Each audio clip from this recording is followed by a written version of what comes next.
দুর্ঘটনা না নয়, এটা হচ্ছে মানে মানে প্লেন মার্ডার। যাদবপুর বিশ্ববিদ্যালয় ইংরেজি অনার্সের তৃতীয় বর্ষের পড়ুয়া অনামিকা মণ্ডলের মৃত্যু কি দুর্ঘটনা নাকি খুন? ছাত্রী মৃত্যুর পর 4 দিন কেটে গেলেও তা এখনও স্পষ্ট নয়। মেয়ের মৃত্যুর ঘটনায় সোমবারই খুনের মামলা করেছে পরিবার। মঙ্গলবার তার তদন্তে যাদবপুর বিশ্ববিদ্যালয়ের ক্যাম্পাসে গেল লালবাজারের গোয়েন্দা বিভাগ। ঘটনাস্থল পরিদর্শন করলেন কলকাতা পুলিশের অপরাধ বিভাগের যুগ্ম কমিশনার রূপেশ কুমার। ক্যাম্পাসের একাধিক এলাকা ঘুরে দেখেন ডিসি এসএসডি বিদিশা কলিতা। এই যে ক্যাম্পাস, সেখানে বিভিন্ন জায়গায় সিসিটিভি থেকে আরম্ভ করে কোনো রকমভাবে নিরাপত্তাজনিত যে মেজারমেন্টগুলো নেওয়া যায় সেগুলো কি নেওয়া হয়েছে বা সেগুলো নিতে গেলে কি করণীয় সেটা দেখার জন্য পুলিশের টিম আমরা দেখছি যে ডিসি এসএসডি তিনি রয়েছেন, তার সঙ্গে সঙ্গে যাদবপুর থানার পুলিশ এসি র্যাঙ্কের অফিসার তারাও রয়েছেন। তারা শুধুমাত্র নয়, তার সঙ্গে সঙ্গে রেজিস্ট্রারকে সঙ্গে নিয়ে এবং যারা সিকিউরিটি বা নিরাপত্তার দায়িত্বে রয়েছেন ক্যাম্পাসে তাদেরকে নিয়ে অন্ততপক্ষে 40% জায়গা এই ক্যাম্পাসে সেখানে তারা পরিদর্শন করেছেন। বৃহস্পতিবার রাতে যাদবপুর ক্যাম্পাসের ঝিল থেকে উদ্ধার হয় তৃতীয় বর্ষের পড়ুয়া অনামিকা মণ্ডলের অচৈতন্য দেহ। মৃত্যুর আগে গোটা দিন জুড়ে কাদের কাদের সঙ্গে দেখা হয়েছিল ছাত্রীর? ইউনিয়ন রুম ও ঝিলের মাঝের গলিতে কি একাই গিয়েছিলেন অনামিকা, নাকি তার সঙ্গে অন্য কেউ গিয়েছিলেন? আপাতত সেই বিষয়টি খতিয়ে দেখছে কলকাতা পুলিশের হোমিসাইড শাখা। যাদবপুর বিশ্ববিদ্যালয়ে এই মুহূর্তে কর্তৃপক্ষ বলে আর কিছু নেই অবশিষ্ট। উপাচার্যহীন হয়ে একটা বিশ্ববিদ্যালয় চলছে। কোনো স্থায়ী ভিসি নেই। স্থায়ী ভিসি তো ছেড়েই দাও, কোনো ভিসি নেই।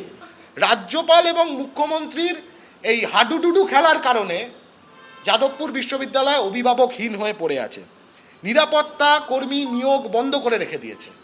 যা যা সরকারের দায় দায়িত্ব, যা যা কর্তৃপক্ষের দায় দায়িত্ব, এই সমস্ত দায় দায়িত্ব পালনের ক্ষেত্রে যাদবপুর বিশ্ববিদ্যালয়কে ক্রমাগত কোণঠাসা করবার একটা পরিকল্পনা নেওয়া হচ্ছে। ইতিমধ্যেই একাধিক পড়ুয়ার বয়ান রেকর্ড করা হয়েছে বলে পুলিশ সূত্রে খবর।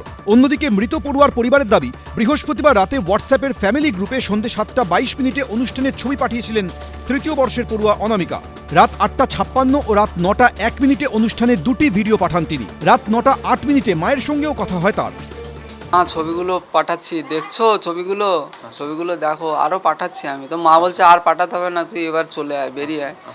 তো বলছে আমি 9:30 এখান থেকে বেরোচ্ছি। এখানেই প্রশ্ন উঠছে, ওই রাতে বাবা মা ছাড়া আর কার কার সঙ্গে ফোনে কথা হয় অনামিকার? যাদবপুরের ছাত্রী মৃত্যুর ঘটনায় ময়নাতদন্তের রিপোর্টে জানা গেছে জলে ডুবে মৃত্যু হয়েছে অনামিকা মণ্ডলের। মৃতের পরিবারের দাবি, সাঁতারই জানতেন না অনামিকা। ও অ্যাকচুয়ালি সাঁতার জানতো না। কোনো এখানে আর এখানে ছোলা, মানে পড়ে গিয়ে কেটে গেলে যে অবস্থা হয় ঠিক সেই রকম। ফলে প্রশ্ন উঠছে, অনামিকার সাঁতার না জানার কথা কারা জানতেন? অনামিকা সাঁতার জানতেন না তা জেনেই কি পুকুরের দিকে ডেকে নিয়ে যাওয়া হয়েছিল? মৃতদেহ উদ্ধার করার সময় ঘটনাস্থলে আর কারা উপস্থিত ছিল? কেপিসি মেডিকেল কলেজ ও হাসপাতালে ভর্তি করার সময়ই বা পাশে ছিলেন কারা? কলকাতা পুলিশের নজর থেকে এড়িয়ে যাচ্ছে না এই বিষয়টিও। তবে ছাত্রী মৃত্যু নিয়ে রাজনীতি চলছেই। ও সব চাপা পড়ে যাবে। রানাঘাটের ছেলেটার কি হয়েছে? বিজেপিকে আনতে হবে পশ্চিমবাংলায়, যদি যাদবপুরকে মূল স্রোতে ফেরাতে হয় এবং যাদবপুরের হিতগৌরব ফিরিয়ে আনতে হয়। প্রচণ্ড আবর্জনা হয়েছে এবং সেই আবর্জনাটা বিষাক্ত আবর্জনাকে পরিষ্কার একমাত্র বিজেপি করতে পারে। ছাত্রী মৃত্যুর সঠিক কারণ কি, তার বাবা মার পাশাপাশি সেটা জানতে চান সহপাঠীরাও। আবির দত্ত, বিটন চক্রবর্তী, উজ্জ্বল মুখোপাধ্যায়, এবিপি আনন্দ।